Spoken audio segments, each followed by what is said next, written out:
December 13th, 2003, 8:26 p.m. Ad-Dar, Iraq. A man is dragged from a hole in the ground, filthy, bearded, hair matted with dirt. He's wearing a dark gray jacket over a white dishdasha robe caked in mud. His hands shake as soldiers pull him into the night air. Flashlights illuminate his face. One soldier shouts, "He's got a pistol." Another yells. Check his mouth. They pry open his jaw. No suicide pill. Just yellow teeth and the smell of someone who's been underground for months. The man blinks in the light, confused, disoriented. A soldier asks his name. The man's voice cracks. "I am Saddam Hussein, President of Iraq. I am willing to negotiate." A Delta Force operator stares at him. "There's nothing to negotiate. You're coming with us." 8 months, 600 raids, thousands of dead ends. The most wanted man in Iraq was hiding 9 feet underground in a spider hole barely big enough to lie down in. This is the story of how American forces hunted Saddam Hussein, how they almost missed him, and how one low-level bodyguard's confession led to the most important capture of the Iraq War.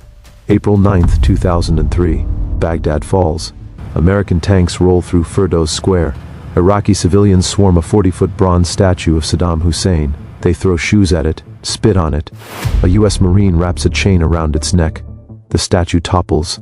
Saddam's head breaks off and rolls across the concrete. The crowd erupts. 24 years of dictatorship. Over. But there's a problem. Saddam Hussein is gone. Not dead, not captor. Ed. Gone. U.S. intelligence has no idea where he is. No satellite footage, no informant tips, no intercepted phone calls. He vanished the moment American bombs started falling on Baghdad in March. And now, with the regime collapsed, Saddam is the most dangerous man alive. He's got $1 billion in cash, thousands of loyalists, and a $25 million bounty on his head, dead or alive. The Pentagon creates a task force, Task Force 20. The mission: find Saddam Hussein. The team: 200 operators, Delta Force, SEAL Team 6, CIA paramilitaries, British SAS, the best manhunters in the world. They operate out of Baghdad International Airport in a classified compound.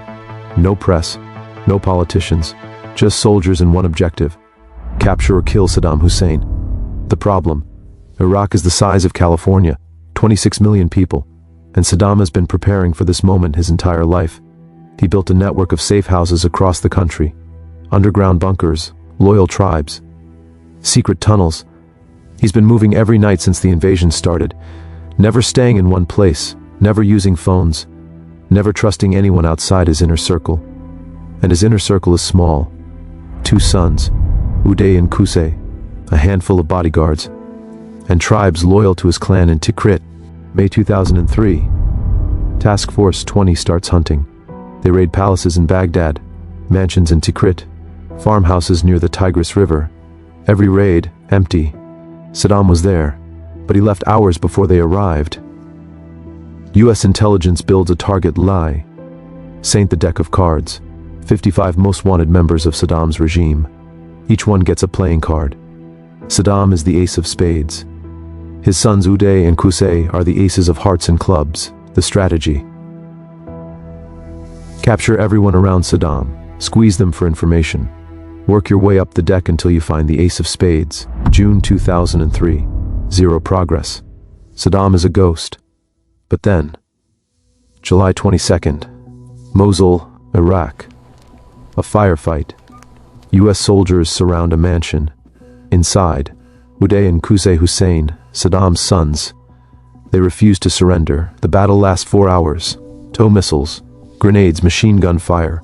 The mansion is destroyed. Both sons are killed. Their bodies are identified through dental records. Saddam's inner circle just got smaller. August 2003. Task Force 20 shift strategy. Stop looking for Saddam. Start looking for the people protecting him. Bodyguards, drivers, cooks, low-level loyalists who know where he's hiding. They arrest hundreds of suspects. Most know nothing. Some lie, a few talk. And slowly, a pattern emerges. Saddam is moving through the Sunni Triangle, a region north of Baghdad, Tikrit, Samarra, Ad-Dar, his home territory, tribes that have supported his family for generations. He's not in a palace. He's in farmhouses. Small, remote, owned by loyal clans. He moves every 24 to 48 hours. Never the same route twice, never predictable. US forces raid 10 farmhouses a week. All empty, frustration builds. Soldiers are dying, insurgents are emboldened, and Saddam is still free. The press, sure from Washington, is enormous. Find him. Now. November 2003. A breakthrough. Task Force 20 captures a mid-level Ba'ath Party official in Tikrit. He talks. He gives them names. 5 men. Saddam's personal security detail. These aren't generals, they're bodyguards. Drivers. Trusted since childhood. One of them is a man named Mohammed Ibrahim Omar al-Muslit. Codename. The source. US forces begin hunting him. December 12, 2003, 5 p.m. A Delta Force team raids a house in Baghdad. They're looking for a different target. But inside, they find Mohammed Ibrahim, the bodyguard. He's arrested, cuffed, blindfolded, thrown into the back of a Humvee. He's terrified, shaking. He knows what happens to people who betray Saddam, but he also knows what happens to people who don't cooperate with the Americans. They take him to a classified interrogation site. A CIA officer sits across from him. No torture, no threats. Just a simple question. Where is Saddam Hussein? Mohammed doesn't answer. The officer tries again. We know you've seen him. We know you were with him last week. Mohammed stays silent. The officer leans forward. Your family is safe. We'll protect them. We'll give you money. A new life. Just tell us where he is. Mohammed closes his eyes. Then he speaks. Ad-Dar. A farmhouse near the Tigris River. He was there 2 days ago. The officer's heart races. 2 days. That's close. That's the closest anyone's been in 8 months. He asks for more. What does the house look like? Mohammed describes it. Small, single-story, walled courtyard, owned by a man named Qais Namouk, a Tikrit loyalist. The officer shows him satellite photos. Which one? Mohammed points. That one. The officer radios Task Force 20 commander. You've got a location. December 13th, 2003, 10 a.m. Baghdad.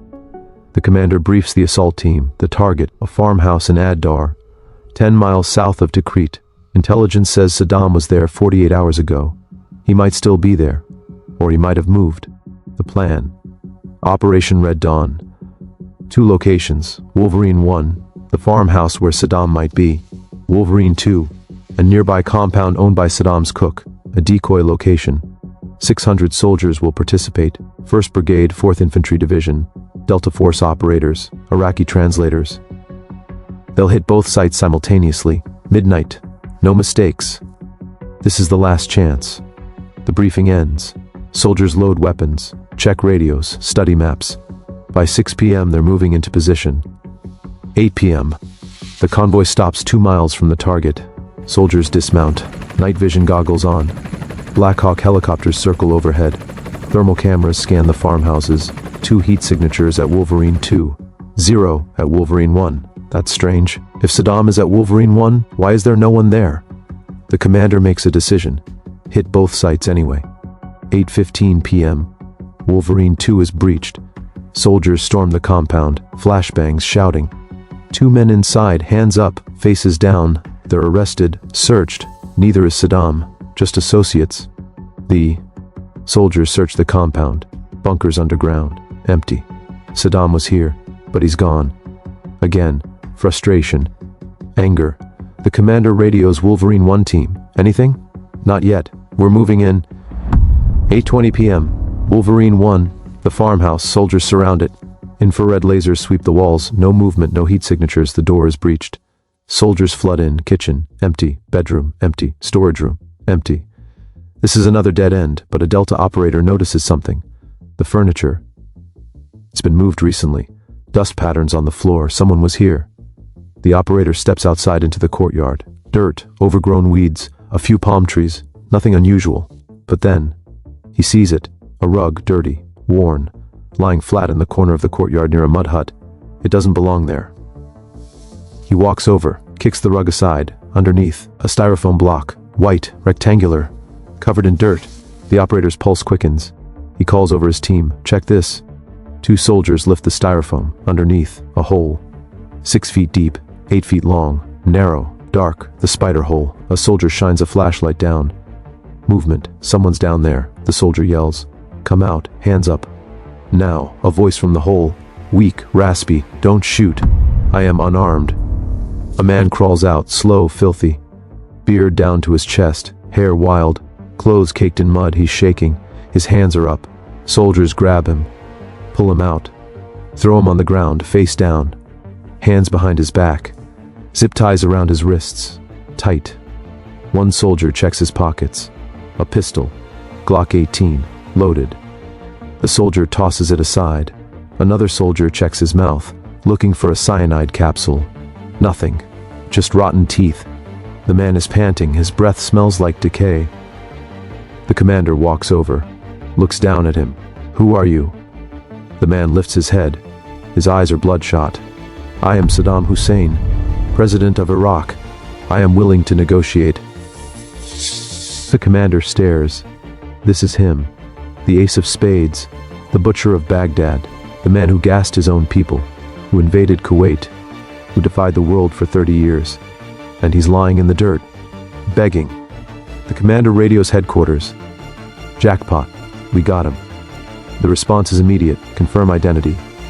The soldiers take photos, fingerprints. A medic swabs his mouth for DNA.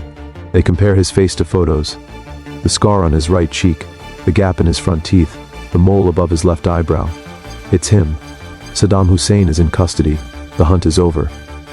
8:26 p.m. Saddam is loaded into a Black Hawk helicopter. Hands cuffed, feet shackled, blindfolded. He's flown to Baghdad International Airport. The CIA is waiting. So is a medical team. They strip him, search every inch of his body, cut his beard, shave his head, check for tracking devices, hidden weapons. They find nothing. Just an old man who's been hiding in a hole for 8 months. The next morning, December 14th, 10 a.m., a press conference in Baghdad. L. Paul Bremer, and says 4 words. Ladies and gentlemen, we got him. December 30th, 2006. 3 years later, dawn breaks over Baghdad. Saddam Hussein is led to a small concrete room, a makeshift gallows. Iraqi guards surround him. No ceremony, no dignity, just rough hands and sectarian chants. The noose tightens, the floor drops. The dictator is gone, but the questions remain. The spider hole wasn't just Saddam's tomb, it became Iraq's. His capture was sold as liberation, his execution as justice. But what came next? Civil war, sectarian slaughter, the rise of ISIS, 1 million dead, a region shattered. Some say Saddam got what he deserved, a brutal tyrant who ruled by terror, who gassed his own people, who filled mass graves. Others ask a darker question. Was Iraq safer with the monster in the palace, or with the chaos that followed? The answer depends on who you ask. The soldiers who hunted him, the Iraqis who suffered under him, the families who lost everything after he fell. What's certain is this: the hunt for Saddam Hussein was a masterpiece of intelligence, but the aftermath was a disaster no one predicted. And the spider hole where he hid, that 6-foot pit in the dirt, it didn't just swallow a dictator, it swallowed the illusion that removing one man could fix a broken nation.